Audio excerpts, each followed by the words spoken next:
êtes bien à l'écoute de la radio nationale et vous avez fait le bon choix. Il est 7h à Gossy, même heure à Banfoura au Burkina Faso et c'est l'heure de votre journal. Bonjour et bienvenue.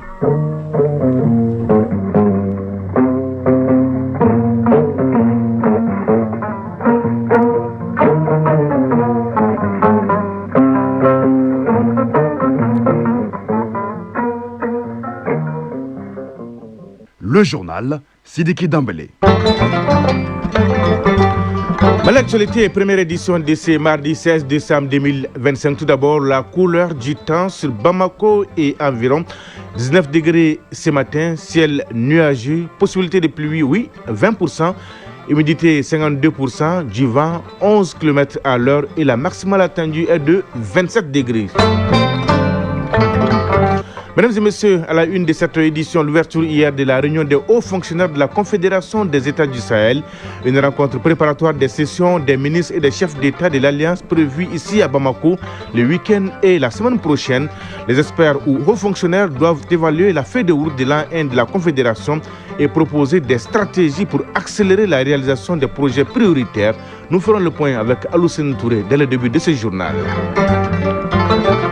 L'actualité dans les deux autres pays de l'AES est marquée au Burkina par les journées nationales d'engagement patriotique et de participation citoyenne et au Niger par la rencontre des experts du commerce, de l'industrie et du secteur privé de la Confédération des États du Sahel. Nous ferons le point avec nos confrères de Radio Burkina et de Radio Niger. L'actualité internationale, c'est l'affaire de Batraoré. Il est là en direct avec moi dans ce studio. Bonjour Batraoré. Bonjour Sidiki Dambélé. De quoi va-t-on parler dans votre tour d'horizon de ce mardi? En Guinée-Bissau, le chronogramme de transition divise la CEDEAO et les nouvelles autorités. Est de la RDC, l'ex-chef rebelle Roger Lumala, condamné à 30 ans de réclusion pour complicité de crimes contre l'humanité. Le premier ministre indien Narendra Modi est en visite d'État à Addis Abeba pour 2 jours. Il répond à l'invitation de son homologue éthiopien Abiy Ahmed. Au Chili, le candidat d'extrême droite José Antonio Cast est élu président lors de l'élection présidentielle de dimanche dernier. Nous serons ensemble pour développer toutes ces nouvelles au cours de ce journal Sidiki Dambélé. Restez avec nous pour le développement. Enfin, l'actualité des sports avec l'athlète des jours et des nuits. Il s'appelle Sragatou Cissé. Bonjour l'athlète. Bonjour Sidiki Dambélé. Est-ce que tout va bien Sragatou? Oui, ça va, alhamdulillah. La une de votre page. La FEMA Foot harmonise le calendrier de la Ligue 1 Pro en programmant 2 matchs en retard de la deuxième journée. Cannes Maroc 2025, jour J-5, la fièvre monte. Les Aigles du Mali logés dans un hôtel 5 étoiles sont dans toutes les conditions. Les joueurs sélectionnés sont extrêmement concentrés sur leur sujet. L'insolite du jour mettra fin à cette page d'espoir. Et voilà pour le sommaire. Vous êtes prêts? Eh bien, nous aussi. Une fois de plus, bonjour et bienvenue. C'est une nouvelle étape de la vie de la jeune confédération des États du Sahel qui est en train d'être franchie ici à Bamako après 18 mois d'existence. En effet, notre capitale abrite depuis hier la réunion des hauts fonctionnaires de l'Alliance des États du Sahel, réunion qui se tient en prélude à la session du Conseil des ministres et à celle des 6 chefs d'État de la Confédération.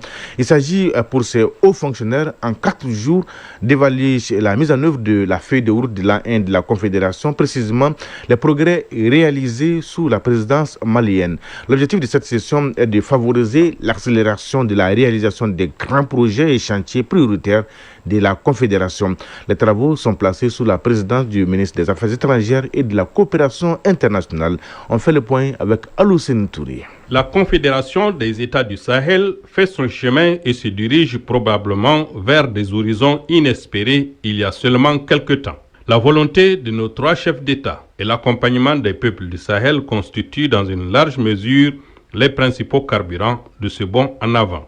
Herman Toué, secrétaire général du ministère des Affaires étrangères, de la coopération régionale et des Burkinabés de l'extérieur. Depuis la première session historique du Collège des chefs d'État tenue le 6 juillet 2024 et consacrée à la création de la Confédération, le processus de construction de l'architecture confédérale n'a cessé de se renforcer. Cette dynamique s'est traduite par la mise en œuvre progressive de la feuille de route impulsée par son Excellence le général d'armée Assimi Goïta, président de la Confédération, et des avancées notables dans les domaines prioritaires identifiés, notamment la défense et la sécurité, la diplomatie souveraine et le développement intégré. Beaucoup de progrès ont été réalisés au plan diplomatique, économique et sécuritaire. Adani Ilo, conseiller diplomatique du président du Niger. Aujourd'hui, la force unifiée de l'AES est montée en puissance. Il y a une offensive diplomatique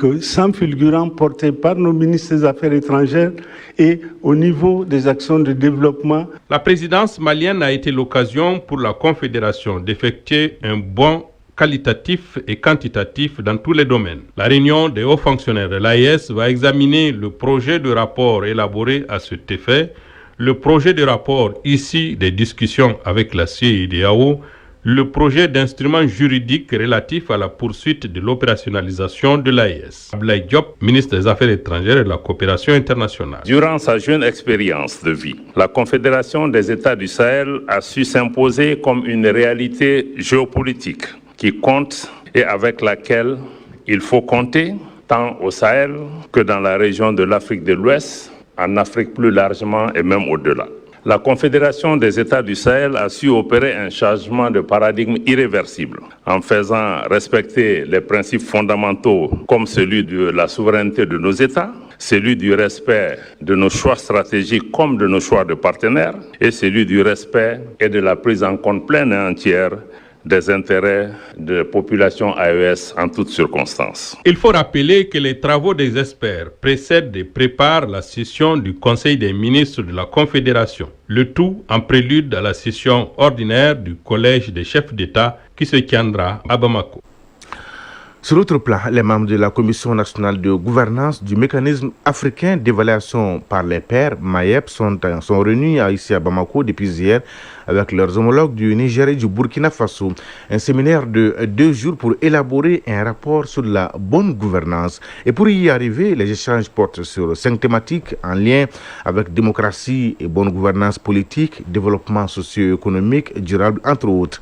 La rencontre est placée sous la présidence du ministre des Maliens établi à l'extérieur et de l'intégration africaine. Les reportages de Boubacar Bablé Touré qui nous explique d'abord l'importance de cet instrument, le MAEP. Instrument majeur de promotion de la bonne gouvernance, de la démocratie et du développement durable, le mécanisme africain d'évaluation par les pairs constitue un pilier institutionnel pour ces pays membres. Il se fixe comme mission de favoriser l'adoption des politiques, des normes et des pratiques. Cela en vue d'une stabilité politique, un développement durable et une intégration économique sous-régionale, voire continentale. D'où ce séminaire qui regroupe ici à Bamako les cadres des 3 pays de l'AES. Souleymane Koulibaly, président de la Commission nationale du MAEP. Chaque examen mené sous l'égide du MAEP doit être techniquement rigoureux, crédible et exempt de toute manipulation politique. Il s'agit d'un processus d'apprentissage entre pairs, non conflictuel, fondé sur la confiance mutuelle et la confiance partagée entre les États participants. Brahima Ouedraogo, secrétaire permanent du MAEP du Burkina Faso. Un séminaire sur le MAEP arrive à point nommé dans la mesure où ces États-là sont à une époque charnière de l'histoire de leur pays. Donc il convient pour ces pays de réfléchir ensemble sur comment concevoir la gouvernance sécuritaire d'abord, la gouvernance démocratique et la gouvernance économique. Mahamadou Issoufou Akei, secrétaire permanent du MAEP du Niger. Nous exprimons le vœu de voir cet atelier déboucher sur une convergence de vues et surtout sur un partage d'expériences dans divers domaines. Le Mali a beaucoup à apporter. Les réflexions vont porter sur 5 thèmes majeurs, entre autres démocratie et bonne gouvernance politique, développement socio-économique durable, résilience des États aux chocs et aux catastrophes. Moussa Ak Atayer, ministre des Maliens établi à l'extérieur et de l'intégration africaine. Ces évaluations régulières visent à atteindre les objectifs suivants. S'assurer que le pays tient compte des priorités nationales convenues par les parties prenantes durant le processus d'auto-évaluation et d'évaluation et qu'il respecte ses engagements visant à prendre des mesures pour combler les lacunes identifiées dans l'évaluation, suivre les progrès réalisés dans la mise en œuvre du plan d'action nationale issu des évaluations. Au terme de ce séminaire, Il est attendu un rapport national de gouvernance qui servira de boussole pour orienter les décisions des autorités. Radio Mali à Sikasso et environ 98.3 MHz en FM. Actualité régionale, rendons-nous justement au Kénédougou, en troisième région, pour parler de la première session de la chambre criminelle du tribunal de grande instance de Sikasso. À la barre, 6 accusés pour répondre des cas d'assassinat et de viol. L'audience s'est ouverte hier lundi sous la présidence du Cheikh Tourad Koulibaly, président du tribunal de grande instance de Sikasso. C'était en présence des autorités administratives, civiles et militaires et de nombreux invités. Au Watem Sikasso, les reportages de Sekou Kounati de notre bureau régional. 5 affaires sont inscrites au rôle de cette première audience. 1 cas d'assassinat et 4 cas de sexualité. 6 accusés. Et cette session qui prend en charge ces cas vient en remplacement de la cour d'assises conformément au nouveau code de procédure pénale. Cheikh Tourad Koulibaly, président du tribunal de grande instance de Sikasso. Cette innovation a plusieurs avantages. La suppression de la cour d'assises qui avait la triste célébrité d'être lente et unique puisqu'elle ne donnait pas une seconde chance aux accusés de faire connaître leur cause en première instance par un second degré de juridiction. Les accusés n'avaient que la Cour suprême pour faire cassation. Mieux, avec cette nouvelle chambre, qui est la chambre criminelle, le justiciable a la possibilité de réformer ou d'informer son affaire. Pour le procureur de la République près le tribunal de grande instance de Sikasso, cette dynamique est une véritable révolution dans la distribution de la justice dans notre pays. Moussanti Koulibaly. Ces chambres criminelles qui se sont substituées aux défuntes cours d'assises ont de par leur caractère permanent la tâche de juger dorénavant les affaires criminelles sans le concours des assesseurs. Et les décisions qu'elles rendent sont susceptibles d'appel. Les dossiers criminels de Sikasso, Kadiolou, Kolondiaba, Yanfolila et Kia ne seront plus entassés au niveau de la cour d'appel de Bamako en attente d'écouter session d'assises. Et pour le barreau, cette innovation majeure est à saluer. Mahmoud Maïga, représentant le barreau. Pour le barreau, ça représente franchement une grande innovation, le rapprochement de la justice des justiciables en réalité. Parce que jadis, la justice était, surtout les affaires criminelles, étaient jugées jusqu'à Bamako ou suivant un point fixe que la cour d'appel aura décidé. Mais maintenant, on est sûr que tous les crimes commis à Sikasso seront jugés à Sikasso par la chambre criminelle du tribunal de grande instance. Rappelons que cette audience test dure 7 jours. Sikasso, Sekou Konaté, Taïro Konaté pour l'ORTM.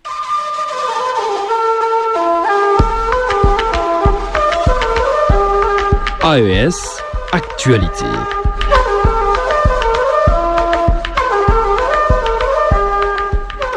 Direction d'abord le Burkina où on parle de la deuxième phase des journées nationales d'engagement patriotique et de participation citoyenne.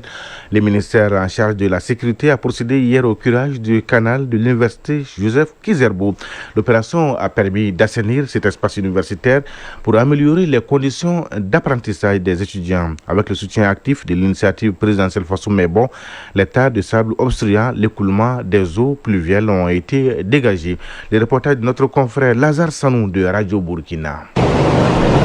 La Sobeto entame ainsi sa deuxième campagne de production de purée de tomates avec plus d'expérience et de vue sur le marché pour mieux satisfaire sa clientèle. André Milogo, directeur général par intérim de la Sobeto. La campagne de production 2025-2026 va se poursuivre jusqu'à pratiquement 30 avril. C'est ça qu'on appelle la grande campagne. Donc il y aura une petite campagne qui va aller de mai pratiquement jusqu'en septembre. Le bilan de la campagne écoulée, c'était une année d'expérience où quand même l'ensemble des acteurs, surtout la jeunesse, beaucoup étaient en apprentissage. Avec la nouvelle campagne, ce sera des acquis d'expérience. En tout cas, nous rassurons l'ensemble de la population, déjà au niveau des producteurs. Pour les durs, la matière première constitue ici l'essentiel pour la Sobeto. Pendant la campagne écoulée, on a fermé l'usine pendant une bonne période parce qu'il n'y avait pas de matière première. On les rassure que la Sobeto est prête à accueillir, à acheter toute la tomate qu'ils vont amener. Et cette année, les prix seront fixés en avance. Et ainsi, déjà quand vous voyez ce qu'on a eu aujourd'hui, il y a déjà des tomates qui sont venues de Ouagadougou, de Banfora, de Yako, un peu partout. Ces tomates reçues ont été mises dans les circuits de production séance tenante à la satisfaction du directeur général de l'APEC, Karim Traoré. Nous avons pu visiter déjà l'arrivée de la tomate où aujourd'hui on a pu mettre le pont bascule aux normes pour avoir une mesure juste du poids de la tomate qui nous est livrée. Ensuite, vous avez vu la main-d'œuvre nombreuse au niveau de la piscine de nettoyage primaire et justement après le processus de broyage et de concentration. Donc les équipements sont fonctionnels et tous les segments. Après cela, nous avons fait visiter le stock de produits finis disponibles donc de la campagne passée. Après cela, nous vous avons fait visiter une infirmerie qui est un peu le premier dividende que la communauté va collecter. L'entrepreneuriat communautaire doit profiter à tous les Burkinabés. Même si vous n'êtes pas souscripteur, cette infirmerie qui va être bientôt inaugurée, vous pouvez y bénéficier des soins. André Milogo rassure tous les maillons de la chaîne de la filière tomate que tout est fait pour sortir des produits de qualité et en perspective, le problème de prix évoqué par certaines personnes trouvera solution à la fin de l'étude diligentée par le président du FASO sur la question. Vous avez dû rectifier erreur d'aiguillage. C'était plutôt le lancement de la nouvelle campagne de l'usine de Sobeto, une usine pour la production et la transformation de la tomate. Une bonne opportunité pour les producteurs de tomates au Burkina. Au Niger, les rideaux sont tombés hier après-midi à Niamey sur les travaux de la 3e réunion des experts du commerce, de l'industrie et du secteur privé de la Confédération des États du Sahel. 2 jours durant, les participants ont échangé essentiellement sur le renforcement de la coopération économique au sein de l'espace AES. On fait le point avec Awa Sefa de Radio Niger. C'est dans une ambiance de convivialité et de responsabilité que les experts du Mali, du Niger et du Burkina Faso ont examiné l'ensemble des points inscrits à l'ordre du jour. Les discussions ont permis de mobiliser les compétences techniques des participants et leur connaissance des réalités économiques des États membres de l'AES, en vue de proposer des solutions adaptées aux défis du commerce et de l'industrie. Les conclusions issues de ces travaux traduisent une volonté partagée d'harmoniser les cadres d'intervention, de renforcer la coopération entre les acteurs publics et privés et de créer des mécanismes capables de soutenir durablement le commerce intra-AES. Satisfait du déroulement des travaux, le conseiller technique du ministre du Commerce du Mali, Boubacar Ballo, a salué l'engagement des experts et les résultats auxquels ils sont parvenus.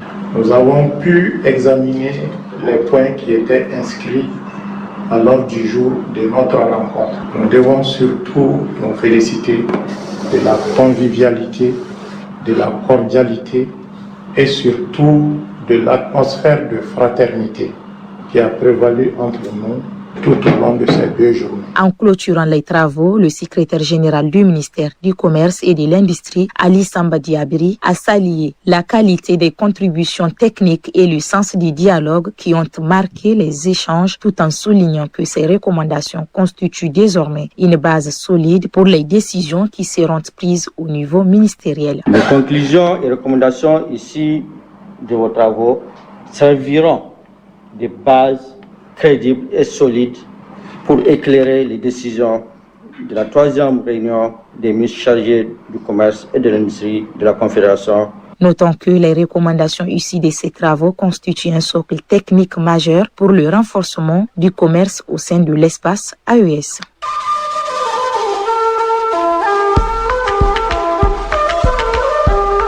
AES Actualité.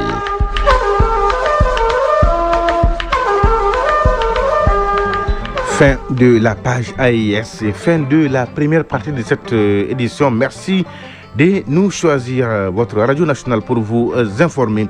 Dans la deuxième partie de cette édition, nous allons développer l'actualité internationale avec Batraoré.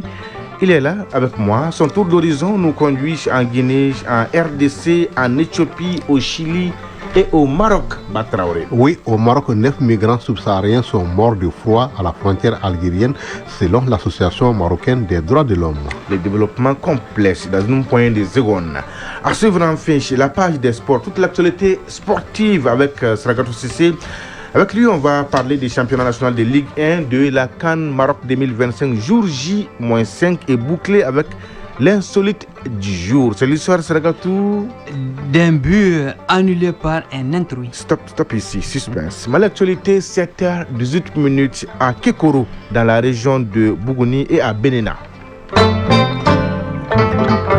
Et oui, Batraoré, en Guinée-Bissau, parlons de ces désaccords profonds entre la CEDEAO et les nouvelles autorités par rapport au chronogramme de transition. Oui, la communauté économique des États de l'Est de l'Afrique de l'Ouest rejette catégoriquement le chronogramme de transition en Guinée-Bissau. Hier, l'organisation régionale a confirmé son désaccord avec la durée de la période d'exception proposée par les autorités. La semaine dernière, la transition au pouvoir a adopté une charte de transition de 12 mois jugée trop longue par la CEDEAO. En est de la RDC, l'ex-chef rebelle Roger Lumbala, condamné, tenez-vous bien, à 30 ans de réclusion pour complicité des crimes contre l'humanité. Un responsable politique congolais jugé pour des faits commis en République démocratique du Congo au début des années 2000, Roger Lumbala est condamné à 30 années d'emprisonnement. Les partis civils saluent une décision historique. Cette dernière audience a également été marquée par la présence de Roger Lumbala et de son avocat commis d'office, Maître Vigier, venu pour la première fois s'asseoir dans la salle d'audience. Eh bien, Traoré, parlons de cette visite du Premier ministre indien Narendra Modi à Addis Abeba, en Éthiopie. Oui, dans le cadre d'une tournée qui doit le conduire au Moyen-Orient et en Afrique, le Premier ministre indien effectue ce mardi 16 décembre une visite d'État en Éthiopie. Pour son premier déplacement dans le pays, Narendra Modi va rester 2 jours à Addis Abeba à l'invitation de son homologue éthiopien Abiy Ahmed. L'Inde considère que l'Éthiopie bénéficie de plusieurs atouts pour lui servir de point d'appui dans sa stratégie de projection en Afrique. Au Maroc, 9 migrants subsahariens morts de froid à la frontière algérienne, selon l'association marocaine des droits de l'homme. Les corps de 7 hommes et de 2 femmes ont été retrouvés à Ras Asfour, une zone montagneuse et isolée au Maroc connue pour ses températures hivernales extrêmement basses. Voilà ce qu'a indiqué samedi l'association marocaine des droits humains dans un communiqué. L'un des migrants était originaire de Guinée, a précisé l'association. Les autres viennent de différents pays d'Afrique subsaharienne, bien que les informations précises sur leur identité restent inconnues. Les États-Unis d'Amérique annoncent la mort de 8 narcoterroristes dans des frappes contre 3 navires liés au narcotrafic. Hier, des frappes américaines contre 3 navires soupçonnés par Washington de se livrer au trafic de drogue ont fait 8 morts dans l'océan Pacifique. Voilà ce qu'a annoncé l'armée américaine, dont les frappes de ce type ont fait plus de 90 morts depuis début septembre. Des renseignements ont confirmé que ces navires transitaient le long des routes connues du narcotrafic dans l'est du Pacifique. Au Chili, pour terminer, chez Batraoré, le candidat d'extrême droite, José Antonio Caz, élu président. Les Chiliens ont voté dimanche dernier pour élire leur prochain président. Le candidat d'extrême droite, José Antonio Caz, a été élu président. La candidate de gauche, Jeannette Jara, a rapidement reconnu sa défaite. C'est la première fois depuis la fin de la dictature d'Augusto Pinochet, il y a 35 ans, que l'extrême droite revient au pouvoir dans le pays. Sidiki Dameli. Merci Batraoré pour toutes ces informations. On est très bien servi. Rebonjour Sergato Sissi. Et bonjour Sidiki Dambélé. Donnez-nous l'heure, la bonne et la vraie heure. Il est 7h22 à Hamakulaji, région de Gao, et Bambara Maudé, région de Tombouctou. Les jingles et on se retrouve.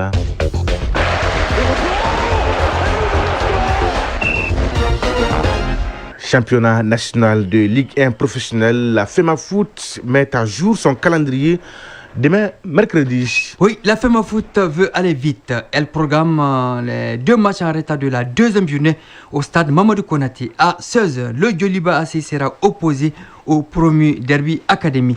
Et à 18h, le stade malien de Bamako croisera l'ASCO. Après 4 journées de Ligue 1 Pro, l'AS Real et l'USFAS se partagent le fauteuil de leader avec 10 points. Binga FC complète le podium avec 9 points. Les équipes de la zone rouge sont les 11 créateurs de Niara, la 13e 1 point moins 3 et FC Malikoura 14e 1 point moins 5. CAN Maroc 2025, jour J, sera tout Moins 5. Oui, ouais. C'est bien ça. Les Aigles du Mali sont bien installés à leur hôtel et mettent les stratégies en place. Le sélectionneur Tom Saint-Fit et son staff ont à leur disposition 21 joueurs. 3 gardiens de but, Djigui Diarra, Mamadou Samassa et Ismaël Diawara. 6 défenseurs, Mamadou Fofana Nojo, Abdoulaye Diaby, Nathan Gassama, Ousmane Kamara, Woyo Koulibaly et Amadou Danti. 7 milieux de terrain, Aliou Dieng, Ibrahima Sissoko, Amadou Haidara Doudou, Mahamadou Doumbia, Mamadou Sangaré Gaucher, Mohamed Kamara et Lassana Koulibaly. Et 5 attaquants, Mamadou Kamara, Mamadou Doumbia Messi, Lassine Siniago, El Bilal Touré et Gaussou Diakité. Le dernier contingent débarque à Casablanca ce soir. Au menu hier, un atelier de récupération et une séance d'entraînement pour prendre la température. Bonne chance à nos aigles, Sergatou. Oui. Parlons toujours de la CAN Maroc 2025, série de présentations des groupes. Ce mardi, plein phare sur le groupe E. Basées dans 2 villes, Araba et Casablanca, les équipes du groupe E sont les Fennecs d'Algérie, les Étalons de Burkina Faso, le Zalang national de la Guinée équatoriale et les Faucons du Soudan. On note dans ce groupe 2 anciens vainqueurs, l'Algérie en 1990 et 2019 et le Soudan en 1970. La présentation du groupe E avec Abdul Karim Kaba. L'Algérie et le Burkina Faso sont perçus comme les plus aptes à se hisser en tête du groupe. Les Fennecs sont les favoris naturels de ce groupe, étant vainqueurs du trophée à 2 reprises en 1990 et 2019. Les coéquipiers d'Irad Mahrez participeront à leur 20e CAN. Les étalons du Burkina Faso sont les 2e favoris du groupe E. Les atouts du Burkina Faso pour la CAN 2025 résident dans son expérience de la compétition, 14 participations. Finalistes en 2013, les Burkinabés pourront compter sur le Lorientin Kwasi et Angevin Kofi. Les Zalang nationales jouent sa 5e CAN. Dans le groupe E de la Coupe d'Afrique des Nations 2025, la Guinée équatoriale se présente comme un outsider qui talonne les favoris. Au fil des années, la Guinée équatoriale s'est imposée comme une sélection capable de marquer son empreinte en Coupe d'Afrique des Nations. Les Zalang nationales a toutes les qualités pour rivaliser avec les grandes nations africaines, y compris le Burkina Faso. Vainqueur de l'édition 1970, le Soudan n'est plus l'équipe qu'il a été au passé. Au Maroc, ce sera la 10e édition de la CAN pour les crocodiles du Nil. Les atouts du Soudan à la CAN 2025 résident dans leur cohésion d'équipe, renforcée par l'adversité et un sélectionneur expérimenté, Kossi Apia. Cette nouvelle, c'est Dembélé. Le championnat du monde de boxe amateur s'est achevé à Dubaï, aux Émirats Arabes Unis. La délégation malienne est retournée au Bercail avec une médaille de bronze obtenue par Djibril Traoré dans la catégorie des 75 kilos. C'est une première dans les annales de l'histoire de la boxe malienne. En marge de ce championnat, il y a eu le congrès. Le président de la FEMA Boxe, Mahamadou Draba, était présent aux travaux. Félicitations donc à Djibril Traoré. Koulibaly ou Traoré? Traoré. Qu'est-ce qu'il nous reste, Sergatou? L'insolite. Ah oui, l'insolite du jour. Comment oublier l'insolite du jour? Pendant qu'il est 7h26 minutes. Hein? Oui. Alors, nous sommes au Cameroun, Sergatou, et lors d'un match, un but a été annulé à la surprise générale de tous. Oui, le but a été annulé à la surprise générale de tous. Par qui ou par quoi? Vous allez le savoir. Une situation drôle sur toute la ligne. Vous étiez là, vous avez tout suivi. Racontez-nous tout, Sergatou. Le match battait son plein. Oui. On est à la 70e minute. C'est chaud. L'attaquant vedette de l'équipe adverse amorce un contre. Il élimine un joueur au milieu de terrain et 2 défenseurs. Deux défenseurs éliminés. Donc ça fait 3 défenseurs. Non, 3 adversaires. À terre. Vous avez deviné. Il se retrouve face au gardien et le lobe. Wow. Les supporters commencent à jubiler. Alors, la cage est vide. Vous devinez. Soudain, bondit un gros chat pour empêcher le ballon de franchir la ligne de but. Alors, l'attaquant fou furieux poursuit le chat dans sa course. Plus il se rapproche du chat, plus il prend peur. À son retour sur le terrain, il est interrogé par ses coéquipiers. Il leur répond en ces termes: vous avez vu un chat? Moi, j'ai vu un diable. Est-ce que ce chat est sorti? Nulle part. Pour empêcher les buts. Le ballon de rentrer. Sacré Sergatou Cissé. 7h28 minutes à Tombouctou et à Karangouana. C'est donc tout pour ces journaux. Merci, grand merci à Batraouri et à Idrissa Dambélé qui m'ont aidé à la réalisation. Aux opérations techniques, Mamadou Beydialo. La mise en ligne est assurée par Chaka Abdoulaziz Koulibaly. À la coordination, Bourama Traoré. Présentation, Sidiki Dambélé. Merci de votre fidélité et de tous vos soutiens. C'est très réconfortant. L'info continue sur votre chaîne tout de suite. La page météo, suivie des avis et communiqués avec Foussé Nidjara qui signe son retour. Et à 13h, vous avez rendez-vous avec Soumaïla Berté pour la deuxième édition du journal. La pensée du jour signée Howard Zehan. Tant que les lapins n'auront pas d'historien, l'histoire sera racontée par les chasseurs. Oui, tant que les lapins n'auront pas d'historien, l'histoire sera racontée par les chasseurs. Mesdames et messieurs, prenez soin de vous et des autres. Excellente journée de mardi à toutes et à tous. Au revoir.